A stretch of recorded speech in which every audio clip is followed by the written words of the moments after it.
তখন তার আগে আমি প্রশ্ন করি যে এখানে শুটিং করলে আপনার কি প্রবলেম। তখন উনি বলে যে এখানে শুটিং করতে হলে 1 লক্ষ টাকা লাগবে, তাছাড়া শুটিং বন্ধ করতে হবে। তখন উনি বলে যে এখানে সবচেয়ে বড় নেতা আমি, আমার উপরে এখানে আর কে আছে, তুমি এখানে কাজ করবো, আমার অনুমতি নিছো। আমরা আজকে একটি অনাকাঙ্ক্ষিত ঘটনা সম্মুখীন হয়েছি, যার বিধায় আমরা আজকে সাংবাদিক সম্মেলন করছি। যদিও বিষয়টা খুবই দুঃখজনক যে বর্তমানে আমাদের নতুন একটি সরকার গঠন হয়েছে, বিএনপি, আমাদের সবার ভালোবাসার একটি দল। অনাকাঙ্ক্ষিত চাঁদাবাজির কারণে আমরা আজকে একটা বাংলাদেশে গ্রামীণ একটা ভূমিতে আমাদের লক্ষ্মী সোনা বউ একটা অত্যন্ত পছন্দনীয় এবং ভালো একটি গানের শুটিং করতে আমরা চাঁদপুর নীলকমল ইউনিয়নে যাই। তো যেখানে আমাদের সম্মানিত পরিচালক জে.এস. জিসান, যার পরিচালনায় আমরা মিউজিক ভিডিওর শুটিংটা শুরু করি, এবং এইটার প্রযোজক হলো সম্মানিত এস.এম. রফিক সাহেব, যার অসংখ্য গান গীতিকার হিসাবে বিএনপির হয়ে কাজ করেছেন। তো আমাদের এই বিষয়টা হয়েছে, আমরা যখন শুটিংটা শুরু করি বা এই শুটিং যখন চলমান থাকে, তখন কিছু দুর্বৃত্তরা আমাদের কাছে চাঁদা চাইতে, আমাদের শুটিং বন্ধ করার জন্য তারা আমাদের সাথে একটা চাপ প্রয়োগ সৃষ্টি করে। 12, 13 এবং 14 তারিখে আমাদের শ্যুট করার প্ল্যান ছিল। তো 12 তারিখে আমরা সারাদিন শ্যুট করি, মোটামুটি বিকাল পর্যন্ত। তো আসর নামাজের পরে এখানে বাদল ভুইয়া নামের একজন লোক আসে, 10-12 জনের একটা দলবল নিয়ে তারা। তো এসে প্রথমে আমাদের যে ক্যামেরাম্যান থাকে তাকে ক্যামেরা অফ করার জন্য বলে। তো সে হলো আমার সাথে কথা বলতে বললে আমি সেখানে যাই।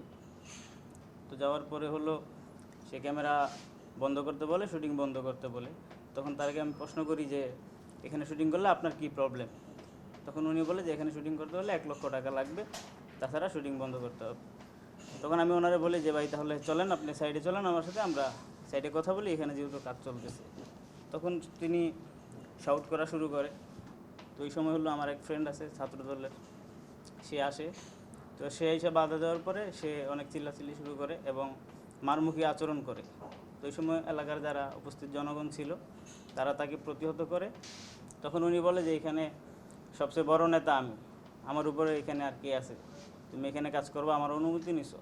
তখন আমি তাকে বলি যে আসলে আমরা যে শ্যুট করি, তো শ্যুট করার জন্য ওইভাবে আমাদের কারো অনুমতি প্রয়োজন হয় না। তো যদি কোথাও অনাকাঙ্ক্ষিত ঘটনা ঘটার মতো আমাদের মনে হয়, তো সেক্ষেত্রে হলো আমরা পুলিশের প্রটোকলের জন্য আমরা আবেদন করলে পুলিশ প্রটোকল দিয়ে আমাদের কাজ করার জন্য তারা সহযোগিতা করে। তো তিনি বলে যে এই যে 4 নং নীলকমলে কাজ করতে হলে আমার কথা লাগবো, আমার অনুমতি ছাড়া এখানে কাজ করা যাবে না। তারপরে আইন প্রশাসন এগুলো তো আমি দেখাশোনা করি। তো এগুলো যখন উনি হলো আমার সাথে যুক্তিতর্কে পারতেছিল না, তখন উনি আমার ভয়ভীতি দেখায় এবং তার ক্ষমতা সম্পর্কে বলে। তখন আমি তাকে বলি যে আসলে ভাইয়া এখানে আপনি যে দলের মানুষ, আমিও তো সেই দলেরই কর্মী। আমি অনেক দিন যাবৎ বিএনপির সাথে কাজ করছি, নির্বাচনের আগ পর্যন্ত বিএনপির সাথে বিভিন্নভাবে সম্পৃক্ত ছিলাম, বিভিন্ন কাজের মাধ্যমে বিএনপির পাশে আমি ছিলাম। তো তারা আমাকে এক ধরনের হ্যায় প্রতিপন্ন করে এবং হলো আমার সাথে আর কখনো কথা বলার আমাকে সুযোগ দেয় না।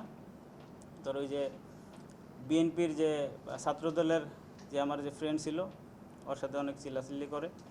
পরে একটা সময় হলো ওর সাথে মোটামুটি একটা মিউচুয়াল হয়ে যায়।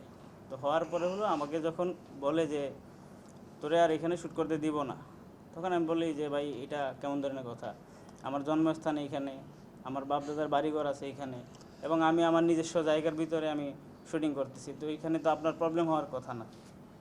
তখন তিনি বলে যে এখানে যদি কেউ কোনো সমস্যা করে তাহলে এগুলো দায়ভার কে নিব। তখন আমি বললাম যে ভাই আমরা তো সারা বাংলাদেশে কাজ করি, কোথাও এই ধরনের কোনো প্রবলেম হয় নাই। আর আজকে যদি আপনাদের লোক যা সমস্যা না করতো তাহলে আমাদের এখানেও আজকেও প্রবলেম হইতো না। আর আমি এখানে আসার আগে তো আমাদের যে ভারপ্রাপ্ত চেয়ারম্যান আছে, তারপরে যুবদলের যে সেক্রেটারি আছে, তাদেরকে আমরা বলছি তাদের থাকার কথা ছিল। তো তারা আজকে থাকে না, হয়তো বা আগামীকালকে বা পরশুদিন আমাদের শ্যুট আছে, এই শ্যুট থাকবে। তো উনি যখন অনেক টাইম নিতেছিল, তখন আমি ওনাকে বলছি যে ভাই দেখেন এখানে তো আমার অনেক টাকার কাজ, প্রায় 14-15 লক্ষ টাকার কাজ, আমার প্রতি ঘন্টা প্রায় 60,000-70,000 টাকা খরচ আছে। তা আপনি এখানে যদি আমার আটকে রাখেন এইভাবে, তাহলে আমার কাজের জন্য অনেক ক্ষতি হইতেছে, আমি আর্থিকভাবেও ক্ষতি হবো।